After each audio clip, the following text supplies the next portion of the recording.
ಬಗ್ಗೆ ಏನಾದ್ರು ಇವ್ರ ಹತ್ರ ಮಾಹಿತಿ ಇದೆಯಾ? ನಾನು ಮೇಡಮ್ ಫೆಬ್ರವರಿ ಈ ಯೋಜನೆಯಿಂದ ರಾಜ್ಯದ ಮಹಿಳೆಯರಿಗೆ ಎಷ್ಟೊಂದು ಅನುಕೂಲ ಆಗಿದೆ ಅನ್ನೋದ್ರ ಬಗ್ಗೆ ಏನಾದ್ರು ನೀವು ನೋಡಿದ್ದೀರಾ, ತಿಳ್ಕೊಂಡಿದ್ದೀರಾ?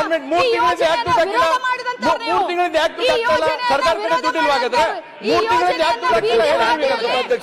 ಈ ಯೋಜನೆ ಅಭಿವೃದ್ಧಿ ಆಗ್ತಾ ಇಲ್ಲ ಅಂತ ಹೇಳಂತವ್ರು ಇವರು. ಇವರಿಗೆ ಬಹಳಷ್ಟು ಒಮ್ಮೆ ನಮ್ಮಲ್ಲಿ ಕಾಳಜಿ ಬಂದ್ಬಿಡ್ತಾ, ಮಹಿಳೆಯರ ಮೇಲೆ ಈ ಯೋಜನೆ ಮೇಲೆ ಪ್ರೀತಿ ಬಂದ್ಬಿಡ್ತಾ ಇವತ್ತು. ಈ ಯೋಜನೆ ನಾನ್ ಕೇಳ್ತಾ ಇರೋದು ಮೇಡಮ್ ನಿಮ್ಗೆ ನೀವೇನ್ ಮಾತು ಕೊಟ್ಟಿರಿ ಅದನ್ನ ನಡೆಸ್ಕೊಡಿ ಅಂತ ಕೇಳ್ತೇವೆ. ಅಡಿಷನಲ್ ಏನು ಕೇಳಕ್ಕಿಲ್ಲ ನಿಮ್ಗೆ. ಒಂದು ಬಹಳ ಸ್ಪಷ್ಟತೆ ಐತಿ. ನೀವು ಇದು 3 ತಿಂಗಳಾಯ್ತು, ಯಾಕೆ ದುಡ್ಡು ಹಾಕ್ತಾ ಇಲ್ಲ? ಏನ್ ಸಮಸ್ಯೆ?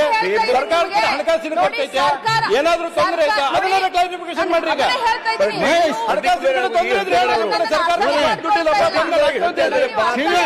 ಫೆಬ್ರವರಿ ಮಾರ್ಚ್ ಶಿವಶೆಟ್ಟಿ ಉಲ್ಲೇಖ ಮಾಡ್ಯಾರ ಅವರು. ಅಲ್ಲ ಮಂತ್ರಿಗಳು ಫೈನಾನ್ಸ್ ಡಿಪಾರ್ಟ್ಮೆಂಟ್ ಸಹಾಯ ಮಾಡ್ರಿ ಬೇರೆಯವರು. ಅವ್ರ ಮಂತ್ರಿಗಳು ಚರ್ಚೆ ಮಾಡ್ತೀವಿ. ಅವ್ರು ಹೇಳ್ತಾ ಇದ್ದಾರೆ ನನಗೆ ಫೈನಾನ್ಸ್ ಡಿಪಾರ್ಟ್ಮೆಂಟ್ ರೊಕ್ಕ ಕೊಡ್ತಾ ಇಲ್ಲ, ಫೈನಾನ್ಸ್ ಡಿಪಾರ್ಟ್ಮೆಂಟ್ ದುಡ್ಡಿಲ್ಲ, ಹಾಗಾಗಿ ಅಂತ ಅವ್ರ ಮಂತ್ರಿಗಳು ಹೇಳ್ತಾರೆ. ಪಾಪ ಸಹಾಯ ಮಾಡ್ರಿ. ಈಗ ಕನ್ಫ್ಯೂಷನ್ ಬೇಡ, ಸಹಾಯ ಮಾಡ್ರಿ. ಅಧ್ಯಕ್ಷ ಚರ್ಚೆ ಬೇಡ. ಈಗ